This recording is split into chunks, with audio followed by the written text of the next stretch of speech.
A paz do Senhor, meus queridíssimos irmãos, professores dos juvenis, alunos, vocês todos que estão interessados e que nos acompanham aqui nos nossos subsídios da Escola Bíblica Dominical da classe dos juvenis. Eu sou Romilson de Andrade, estou aqui com meu queridíssimo amigo Gustavo Vasconcelos. A paz do Senhor, Gustavo. Paz do Senhor, Romilson. Sempre é um prazer estarmos aqui com você. Estamos já finalizando esse trimestre, um trimestre muito abençoado que teve temas muito diversos, práticos, né? Gostei muito da forma que foi explanada nesse trimestre, desde a lição de número 1, aprendendo a estender a mão, a lição de número 2, depressão, como livrar-se dela, foi um tema extremamente importante e contemporâneo. Vencendo o medo e a timidez, que foi a lição de número 3, as influências das amizades, não fazer acepção de pessoas, as grandes escolhas da vida, a importância da comunicação, como vencer as influências mundanas também.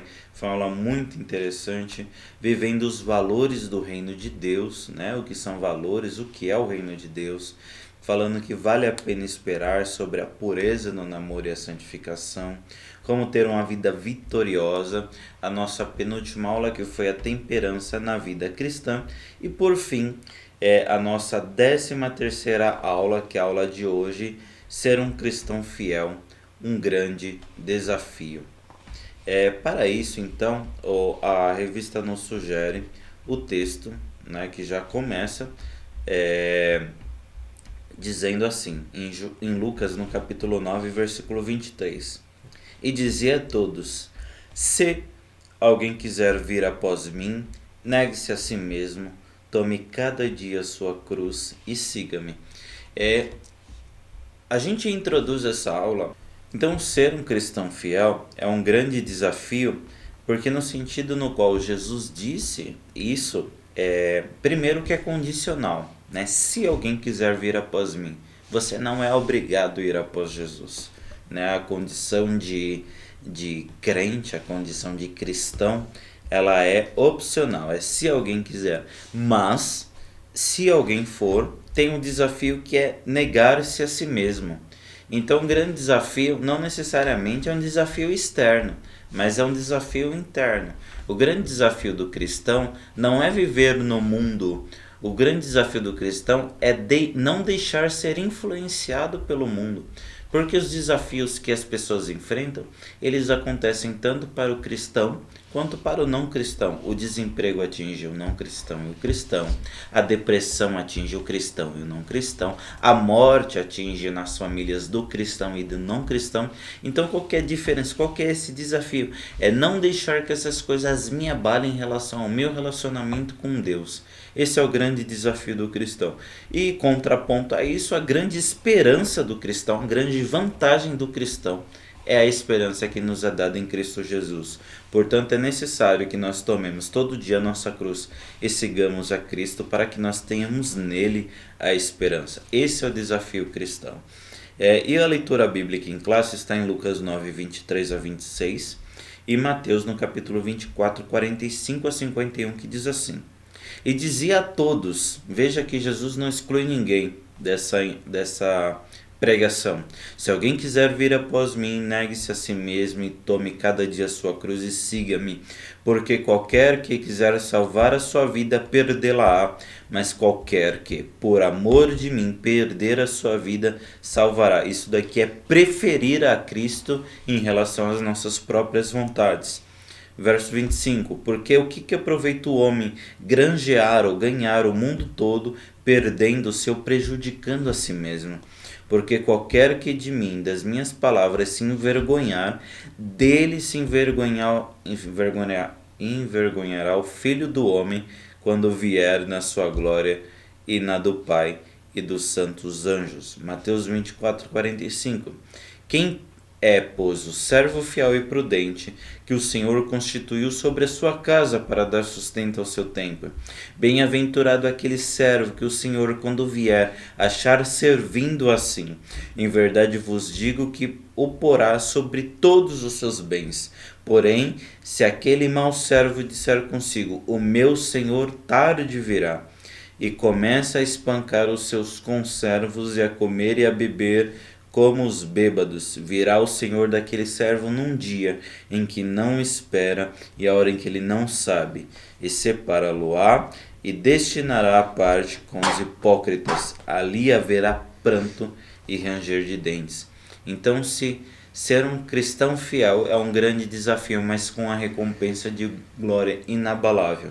Ser um crente infiel é de uma perdição eterna e uma desgraça para toda a vida.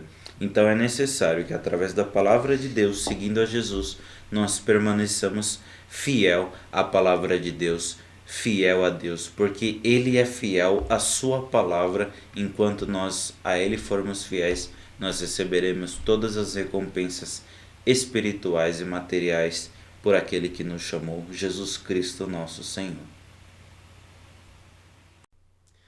Meus irmãos, nesse primeiro tópico nós vamos falar sobre como ser um cristão fiel. E aqui o autor dá a resposta a essa pergunta, aceitando um convite de Jesus. Então ele diz que Cristo tem um convite especial para todos os que desejam alcançar a salvação nele. E aqui ele cita o texto de Mateus capítulo 11, versículo 28. É um texto muito conhecido que diz: Vinde a mim, todos os que estáis cansados e oprimidos, e eu vos aliviarei. Alguns comentaristas, ah, por exemplo, o que escreveu o comentário da Edições Vida Nova. Então, Mateus, introdução e comentário daquela série Cultura Bíblica. Ele diz que isso se refere aos judeus que estavam sobrecarregados da lei rabínica. E isso tem muito sentido, inclusive, não somente ele, mas o comentário bíblico pentecostal também traz essa concepção. William Hendricks, que é também já da editora Cultura Cristã, ele traz essa concepção, só que ele tem um diferencial porque ele diz que isso também se aplica às pessoas dentro do contexto da era atual, e realmente nós podemos tomar essas duas perspectivas. A primeira perspectiva, então, vamos expô-la rapidamente, quando Jesus está falando aos judeus. Então, aquele peso de leis rabínicas, isso também é aplicável a nós, e nós vamos ver o porquê. Aquele peso das leis rabínicas, de ter que ser perfeito a todo momento para mostrar às pessoas que nós somos santos. Então, você percebe uma mudança, você percebe os judeus do cenário ou do contexto de Cristo sendo muito moldados já pelo cativeiro babilônico. Então, depois do cativeiro babilônico, há uma mudança significativa na conduta judaica.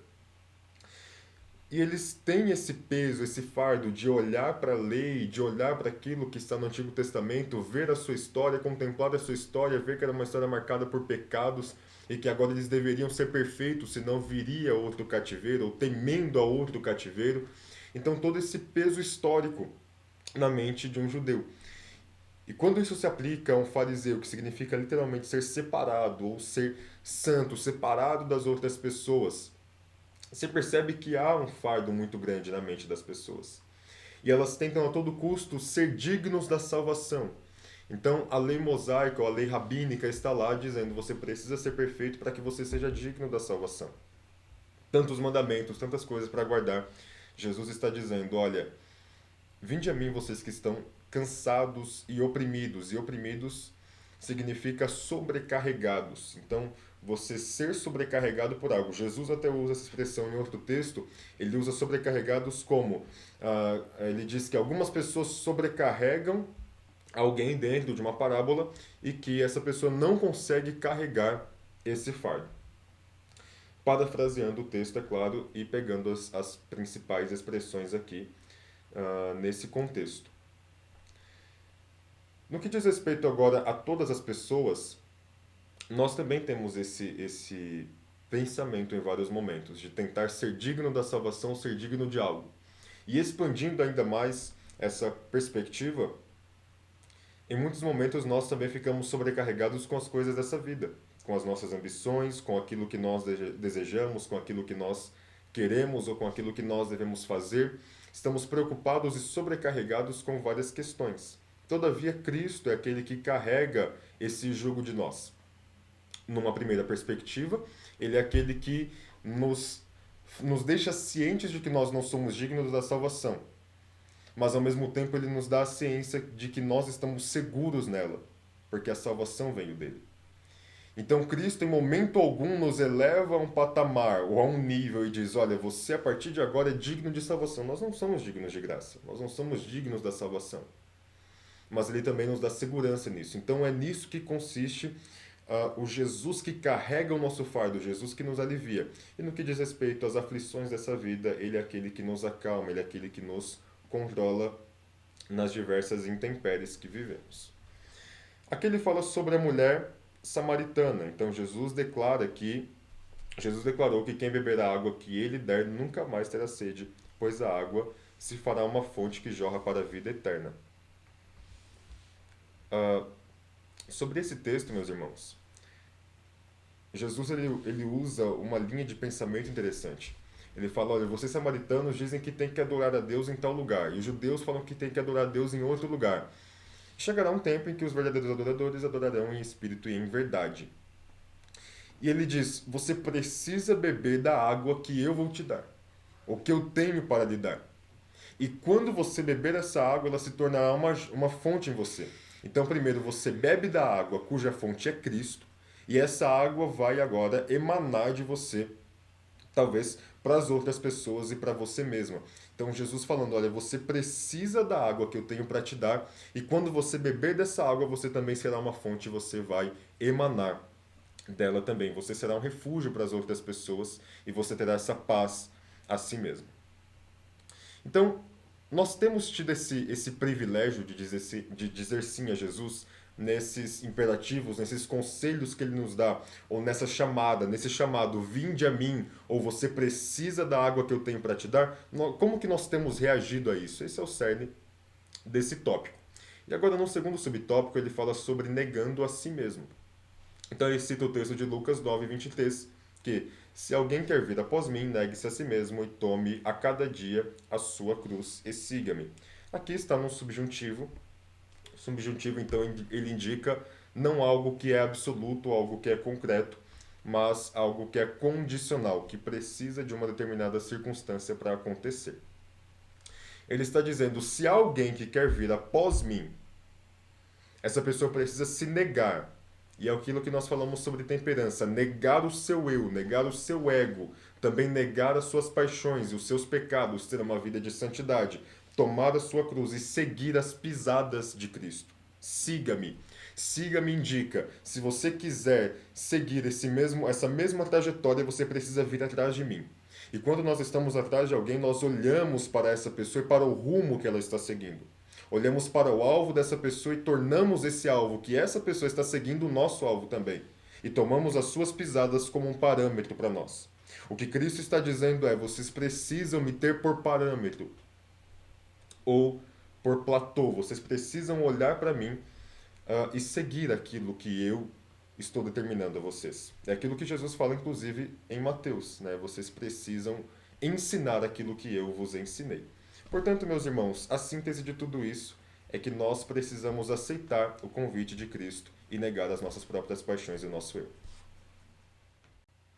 Agora, meus irmãos, no segundo subtópico, nós vamos falar sobre as características de um cristão fiel. E ele vai dizer sobre como esse cristão fiel expressa o amor a Deus, como ele expressa o fruto do Espírito Santo, e esse cristão ouve e pratica a palavra de Deus. Dessa forma, é interessante a gente pensar, e o autor aqui ele escreveu algo extremamente interessante, no qual diz: muita gente confunde o trabalho que desempenha para Deus com o amor que precisa desenvolver por meio do relacionamento com Deus. Isso é algo completamente diferente. Trabalhar para Deus não necessariamente significa amá-lo. Se nós formos ver, né, Gustavo, na epístola que foi dada ao anjo da igreja que estava em Efésios, ele fala das obras, das primeiras obras, mas que ele tinha contra essa igreja que eles abandonaram o primeiro amor. Então, como é que pode a gente estar fazendo obras e abandonar o primeiro amor? Então, é a mesma coisa que Jesus nos ensinou através do exemplo de Marta e Maria, a importância que era entre o servir e o amar, entre o servir e ao estar ao pé de Cristo. E hoje, se a gente não tomar cuidado, o próprio trabalho eclesiástico, ele pode nos minar de adorar a Deus. Parece estranho, né? Às vezes a gente está na igreja pensando em tantas coisas, as preocupações, como a gente vai organizar a liturgia do culto, quem vai vir, quem vai, a programação, e a gente fica tão preocupado nisso e a gente esquece que a gente está ali para adorar a Deus. É. Então é algo completamente diferente entre um cristão que expressa o amor a Deus trabalhando e alguém que trabalha para Deus, mas sem amá-lo. Então é extremamente importante nós termos cuidado com isso, para que quando a gente for exercer um trabalho para Deus, nós entendermos que assim como ele aceitou a oferta de Abel em relação e preterindo a oferta de Caim, ele o fez porque o coração de Abel estava em Deus, estava em entregar o melhor a Deus, e o coração de Caim diferente disso. Veja que os dois eram ofertas. Os dois eram daquilo que eles trabalhavam, é daquilo que eles tinham, aquilo que eles trabalhavam para possuir. Mas o coração de um estava em dar primazia a Deus e outro não assim o fez. Dessa forma, esse cristão ele deve expressar o fruto do Espírito Santo, né? Que é o texto que a gente mais acho que debateu aqui nesse trimestre, Gálatas 5:22, o fruto do Espírito, amor, alegria, paz, a longanimidade, benignidade, fé, mansidão e domínio próprio. Desse modo, a gente entende que o Espírito Santo é aquele que nos capacita para não só trabalhar para Deus, mas para desenvolver esse amor por Deus. Porque o papel do Espírito Santo é nos convencer do pecado, da justiça e do juízo. Dessa forma, nós entendemos o nosso estado de pecado, nós entendemos o nosso estado de necessidade, nós entendemos que as características de um crente fiel é as características daquela pessoa que é renovada pelo Espírito Santo, porque não há em nós características que não tenha sido vilipendiada pelo pecado. Dessa forma, só a graça de Deus, só a transformação que acontece pelo Espírito Santo nos capacita de estar de novo diante de Deus com as nossas vestes limpas, lavadas no sangue do Cordeiro. E é interessante até trazendo um ponto que o Gustavo comentou anteriormente sobre a mulher samaritana. Veja como é interessante, Gustavo, que a todo momento aquela mulher estava falando sobre forma e Jesus estava falando sobre conteúdo. Primeiro ela fala: olha, você não tem como tirar água do poço, forma. A gente vai no monte ou fica aqui, forma. Né? A mulher está preocupada em logísticas e informalidades, enquanto Jesus fala: olha, a água que eu te dou é melhor do que essa água vai te dar sede de novo, mas é o que eu te der vai te dar vida. Olha, não é nem aqui nem em Jerusalém, mas é em espírito e em verdade, porque é esse que os pais procuram. Então Jesus tá toda hora tentando trazer essa mulher para o conteúdo. O que importa não é necessariamente agora que ele vem instituir o reino de Deus, não é onde você está, mas é como você está. Não é o modo que você tira água, mas é a água que você bebe. Veja como é extremamente diferente e como Jesus enriquece tudo aquilo dizendo sobre o estado em que nós devemos estar, como fruto do Espírito Santo, buscando a Deus na integridade, pelo amor ao Senhor, não necessariamente como um trabalho. Assim como o irmão mais velho que trabalhava para o pai, mas não desfrutava do bezerro. E o filho que às vezes saiu, gastou tudo e volta sem nada, volta completamente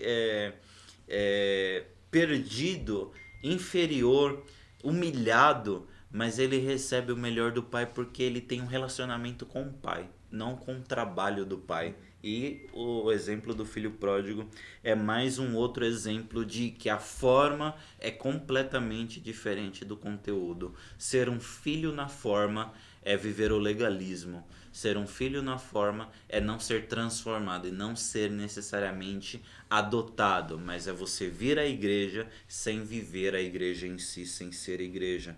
Por isso que o cristão que ouve e pratica a palavra de Deus, ele vai fazer o comentário de qual que foi o que agradou mais o Senhor. Ele vai trazer a parábola do pai e seus dois filhos, né, em Mateus 21, 28 a 32, e vai dizer que nessa parábola um filho falou assim: olha, eu não vou, mas mais tarde foi, outro disse que com certeza iria, mas depois não foi. E Jesus pergunta qual deles fez a vontade do pai. O que na forma falou que faria e não fez, ou que na forma falou que não faria, mas depois em atitudes fez. Então veja que isso divide completamente aquele que pratica a palavra de Deus daquilo que é um cristão em fidelidade realmente e daquele que não é. Então vigiemos para que nós não caiamos na ocupação de Satanás, ainda que seja dentro da igreja. A gente está trabalhando muito na igreja, mas esquecendo de trabalhar para o dono da igreja. Nós podemos estar ocupados em muitas coisas e só uma nos é necessária, e essa parte com certeza não nos será tirada se nós a buscarmos. Meus irmãos, nesse último tópico nós vamos falar sobre as recompensas de nossa fidelidade. E no primeiro tópico ele já começa com a pergunta que Pedro fez a Jesus em Mateus no capítulo 19, dos versículos 27 a 30. Porque Jesus estava numa discussão sobre a questão do homem rico. Então, se o homem rico poderia entrar no reino do céu, quais seriam os problemas das riquezas? E a conclusão de tudo isso é que o problema não está no ser rico, mas da propensão que se há do homem que tem mais posses de corromper o seu interior. E aí, Pedro, ele toma a palavra e ele diz o seguinte: Senhor, nós deixamos tudo para seguir o Senhor. Que será, pois, de nós? Então, a preocupação de Pedro, porque ele não estava de todo certo daquilo que Cristo tinha falado até aqui. Ele não estava de todo certo da questão da eternidade, da vocação, do chamado, do ministério. E é interessante que Jesus até fala em outra passagem que ele cuidaria deles, né? Jesus fala no Sermão da Montanha, por exemplo, que eles deveriam buscar o reino do céu e a sua justiça acima de todas as coisas, e as questões elementares da vida seriam a eles acrescentadas, conforme o contexto de Mateus 6 e 33 nos indica. Em outra passagem, Jesus disse: olha, vocês não precisarão andar como mendigos. Andar como mendigos fala sobre vocês não terão necessidade de nada. Na verdade, ele diz: vocês não precisarão de saco. E aí o saco significa o saco para carregar o pão. E o contexto diz que quem usava, claro, o contexto histórico diz que quem usava isso eram os mendigos. Então era como se Jesus estivesse dizendo: olha, vocês não precisarão mendigar, porque eu cuidarei de vocês. Mas Pedro ele não estava de todo certo dessas afirmativas do Senhor Jesus. Ele diz: olha, Senhor, a gente abandonou tudo, porque ele tinha um negócio lucrativo de barcos e de pesca. Mas o que vai acontecer conosco? E aí Jesus faz uma advertência a ele ao mesmo tempo falando sobre a promessa divina que nós teremos a vida eterna. Ele diz: em verdade lhes digo que na regeneração, quando o Filho do Homem se assentar no trono da sua glória, vocês que me seguiram também se assentarão em 12 tronos para julgar as 12 tribos de Israel. E todo aquele que tiver deixado casas, irmãos, irmãs, pai, mãe, filhos ou campos por causa do meu nome, aquele que tiver renunciado. E é aí que entra a resposta específica para Pedro. Vocês que deixaram tudo, Pedro deixou a sua família, os seus negócios, receberá muitas vezes mais, ou na Almeida Revista e Corrigida, que eu estou lendo na Almeida Nova Almeida Atualizada, mas na Almeida Revista e Corrigida, 100 vezes mais, e herdará a vida eterna. Porém, muitos primeiros serão últimos, e os últimos serão os primeiros. Comentando sobre 100 vezes mais, Robertson, do comentário bíblico de Mateus, publicado pela CPA dele, ele propõe muitas questões dentro do original. Ele fala que Westcott e Orton, eles trazem 100 vezes mais na sua versão.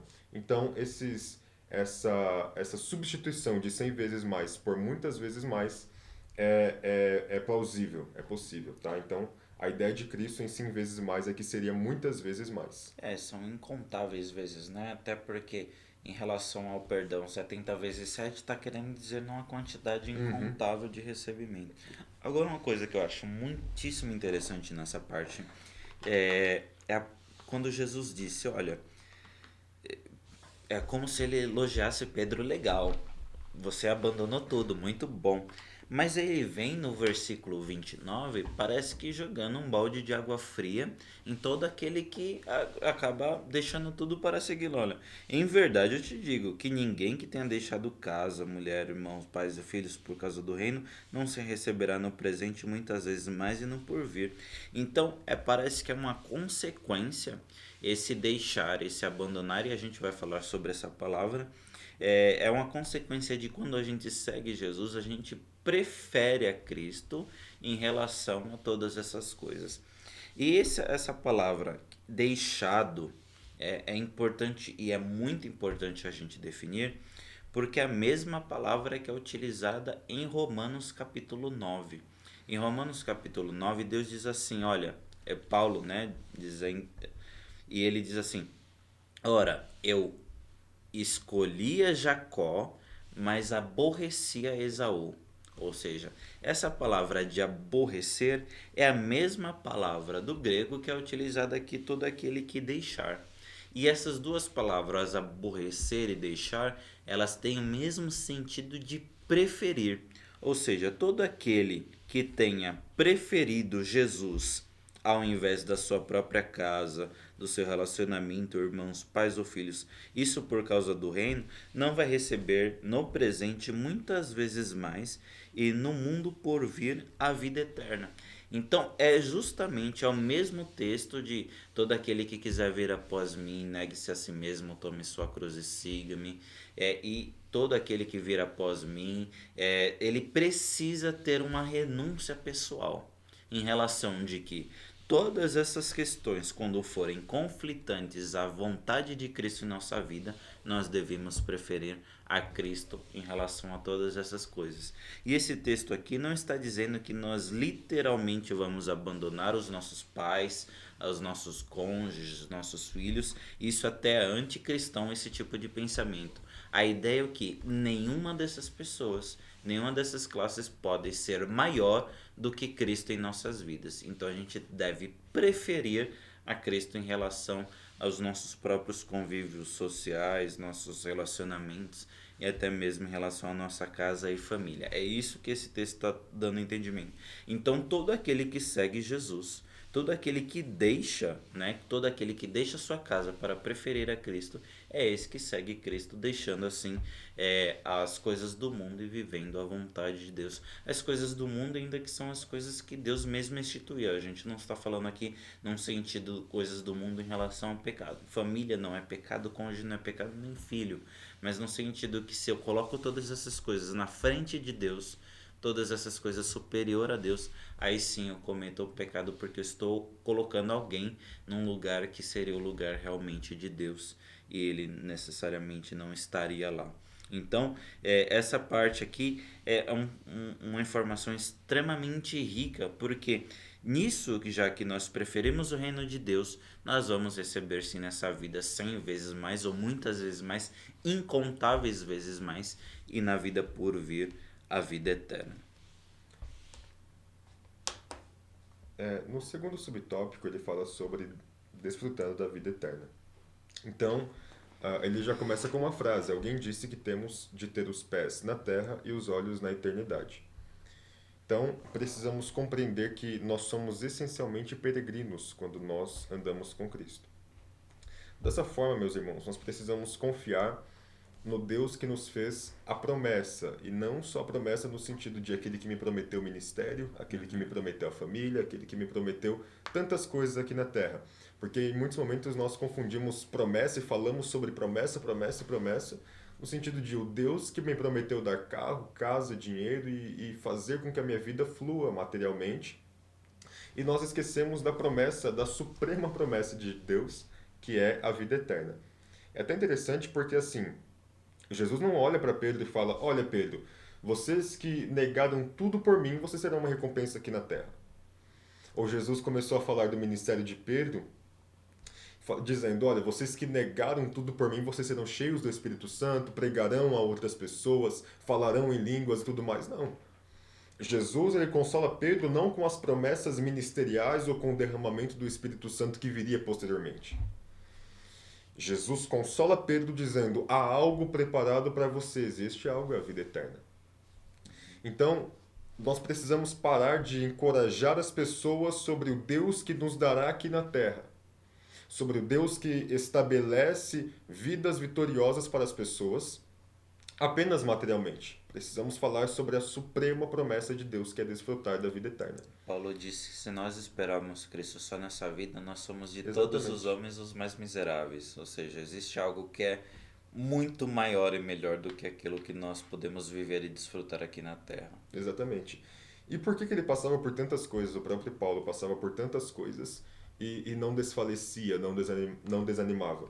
Porque ele tinha a plena consciência do seu ministério que um dia o que era incorruptível, ou o que era corruptível, se revestiria do que é incorruptível, que um dia Cristo se manifestaria e desfaria toda a dor que ele estava sentindo naquele momento. Aquilo que nos norteia, aquilo que nos motiva a continuar trabalhando para Deus, ainda em meio ao caos, é a suprema promessa que ele nos fez. No último tópico, ele fala sobre fidelidade, a fidelidade que aponta para cima e para o lado. Então, a fidelidade de um cristão que deseja servir a Jesus deve apontar para cima, em direção a Deus, e também para o nosso lado, em direção ao nosso irmão. Essa expressão é muito interessante, na verdade, o relacionamento vertical e horizontal. Então, se nós honramos a Deus, precisamos honrar os nossos irmãos também. Nós precisamos ser fiéis a Deus, e quando somos fiéis a Deus, somos obrigatoriamente fiéis às pessoas que nos cercam. Tanto que a gente leu até aquele texto, eu não me recordo em qual aula, mas eu sei que foi para a turma dos juvenis. A gente leu o texto em que de Deuteronômio, que está escrito que você deve fazer o bem ao seu irmão, ou você não deve defraudá-lo porque você ama a Deus.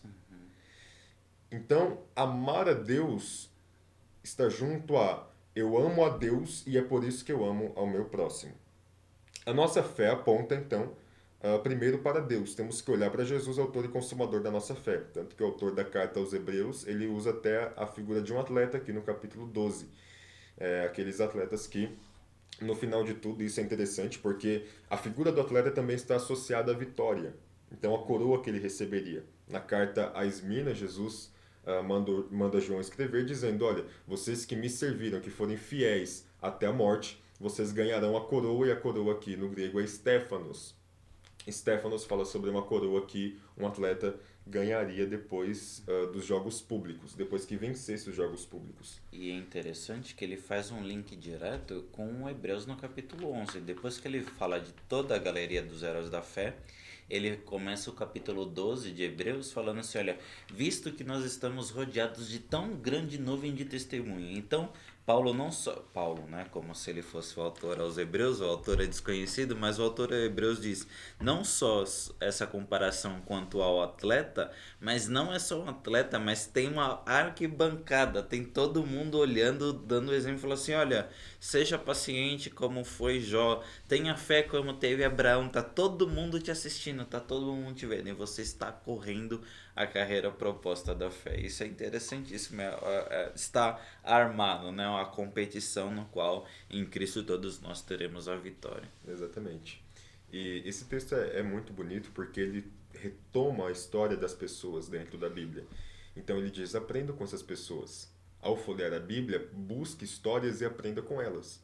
E isso é muito aplicável para os nossos dias também, porque nós temos buscado histórias motivacionais. Os coaches têm se aumentado, têm crescido com as suas histórias, e nós buscamos histórias que nos motivam.